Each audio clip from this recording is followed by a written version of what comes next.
हालिया बारिशों से हज़ारों अफराद पर मुश्तमिल कस्बा नाड़ी जनूबी और नाड़ी शुमाली में निकासी आब का मसला शिद्दत अख्तियार कर गया। दर्जनों कच्चे मकानात मुनहदम हो गए, गरीब लोग घरों में मैसूर हो गए। दोनों कस्बे गंदे और बदबूदार पानी में डूबे हुए हैं, जिनसे मोहलक बीमारियां फैलने का शदीद अंदेशा है।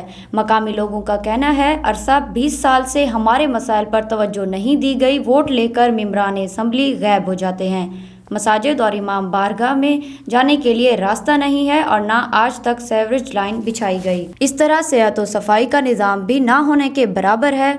मामूली बारिश से नाड़ी जनूबी और नाड़ी शुमाली के मकीन अपने घरों तक महदूद हो जाते हैं, जिसकी वजह से मकीनों में काफ़ी परेशानी पाई जाती है। नाड़ी जनूबी के एक गरीब बूढ़े नाबीना के घर में भी बारिश का पानी दाखिल हो गया है। सारी बस्ती दा आज तक सन 47 को कोई मसला हल तक नहीं थी। आज तक सारी वज़ीर आज़म, सदर, वज़ीर आला कोई भी आज तक कहीं भी मदद नहीं की थी। आज तक कोई हल नहीं निकलता पिया। मैं अखी को मजूर हाँ, मेरे 7 बच्चे हैं, 4 बच्चे हैं, 3 बेटे, लेकिन गाल कोई वसाइल भी कहीं नहीं, कोई आमदनी जराए भी कहीं नहीं।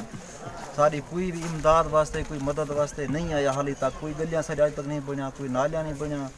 सारे घर के अंदर पानी पानी, जड़ी बारिश भी आवे सारे घर के अंदर आती है। जड़ी बारिश भी आवे उतना ही आवे नहीं, सीधा पानी आवे दे। किलो हल भी कहीं नहीं, किलो रास्ता भी कहीं नहीं, कोई वसाइल भी कहीं नहीं।